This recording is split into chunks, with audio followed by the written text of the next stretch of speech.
February was the shortest month of the year, and still many things happened. We had Valentine's Day, we had some great new releases, and also some old favorites of mine were revisited. So if you are interested which were my perfume highlights and perfume lowlights of this month, then just keep on watching. Hi there, welcome to my channel. My name is Diana and I am a fragrance enthusiast who has been collecting fragrances for more than 5 years. Here on this channel we talk about all fragrances. It doesn't matter if it's niche, designer or Middle Eastern. The ultimate goal is just to smell good and feel good. So when it comes to these roundups, I usually like talking about my perfumes based on categories. But this time, I really would like to focus on the highlights and lowlights. So we will skip all those categories and I will just simply share my positive and not so positive experiences with you, and maybe also share some stories here and there if I got a compliment or a comment on my perfume. Let's start with the flops. So let's say disappointments of the month. So this month I wore 37 different perfumes. I don't really think that it is an extreme number. You know, sometimes I layer 2 perfumes or sometimes I switched it up during my day. But most of the time I wore 1 fragrance on a day.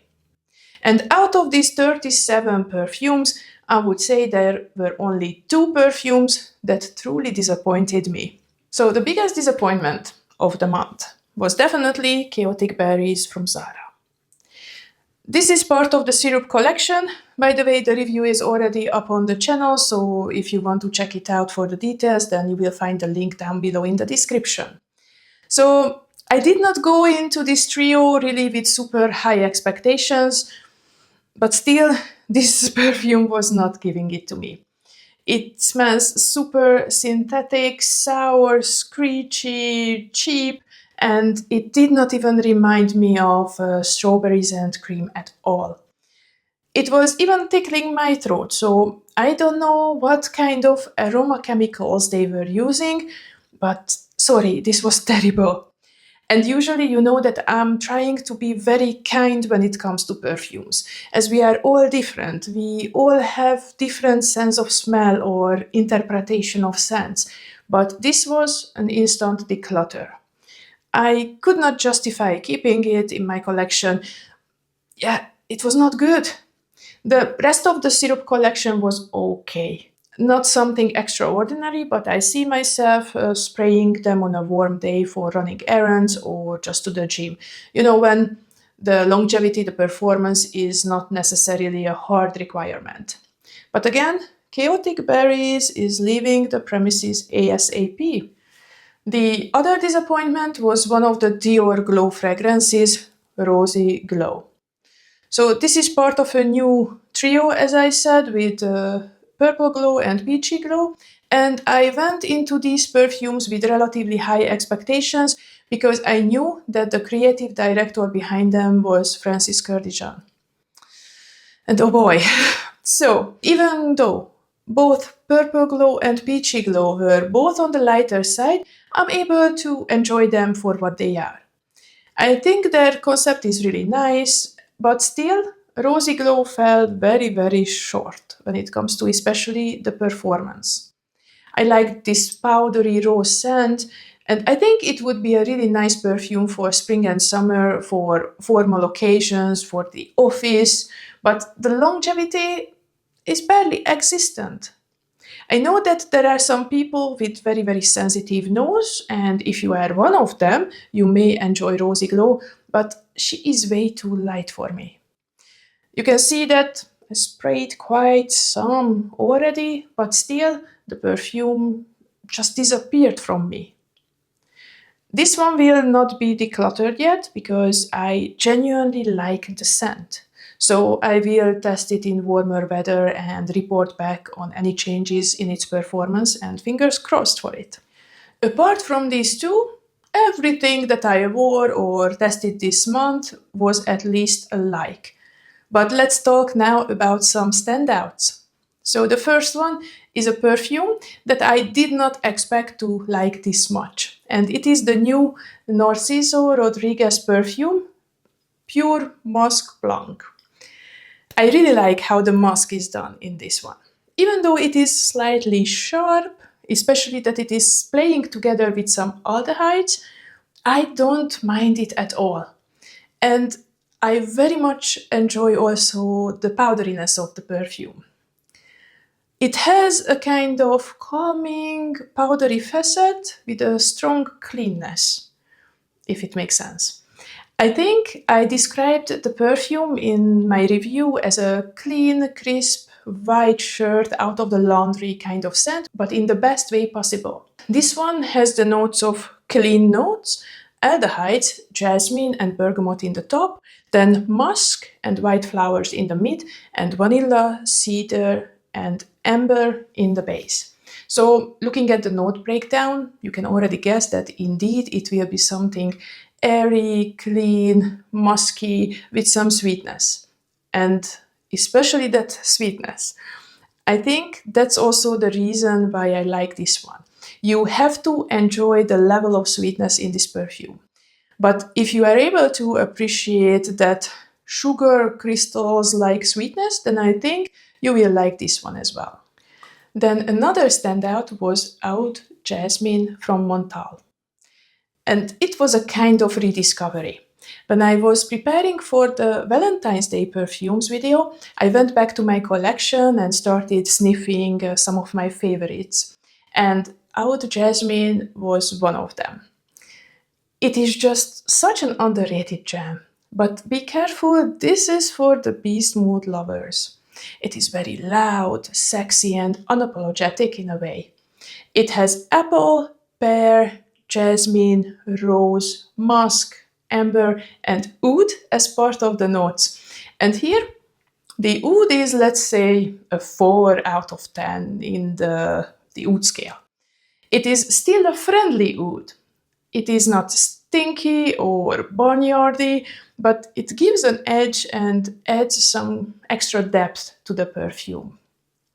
The sweetness from the pear and the tanginess from the apple are playing very nicely together. And with the rose and the oud, they make the perfume very sweet, sexy and attention-grabbing.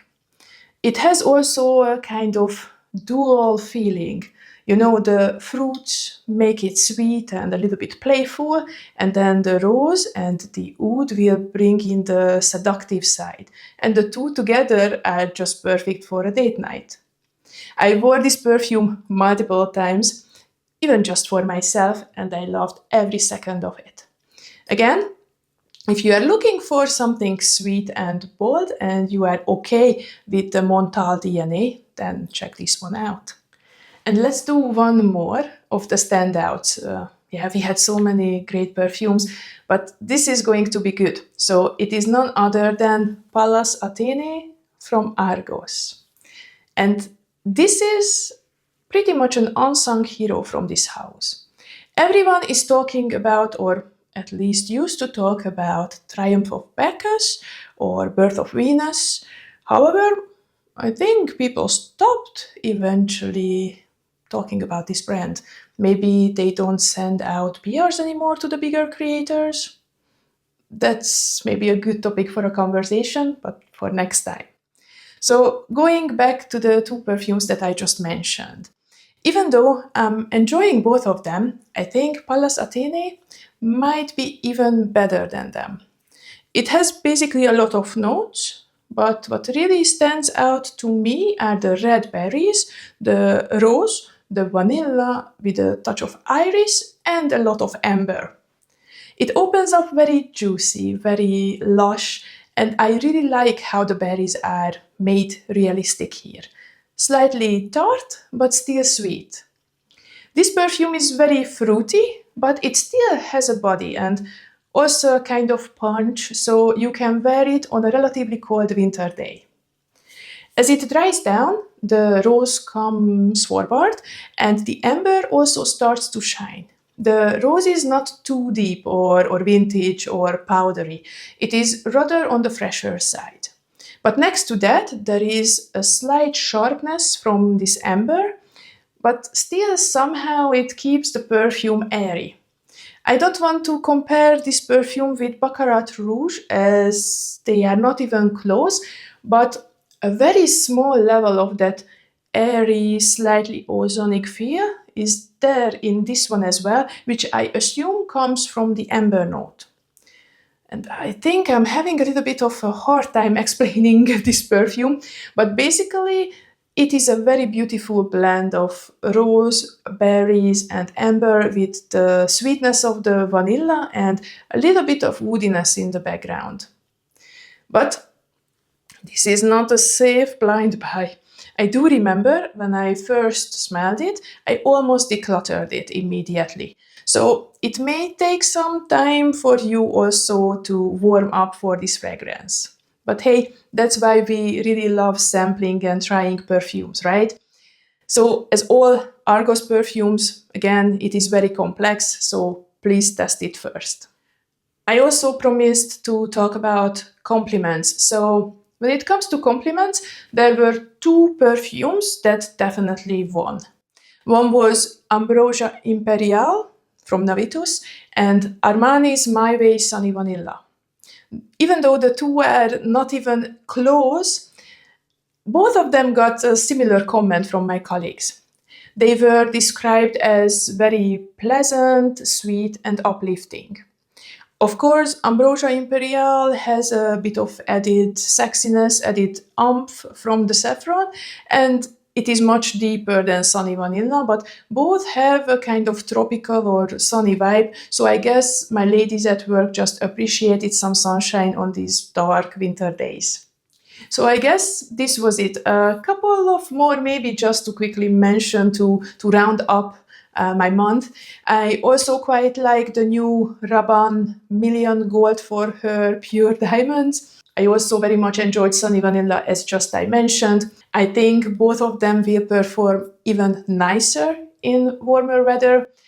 And luckily, we already had some nice sunny days here in the Netherlands, so I'm looking forward to wear them even more and feature them in future videos.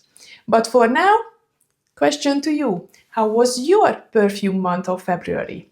What were your highlights or lowlights? Let's start the chat in the comments. If you like perfume reviews and chatty videos about fragrances, then please also consider to subscribe if you haven't. And until the next time, bye bye.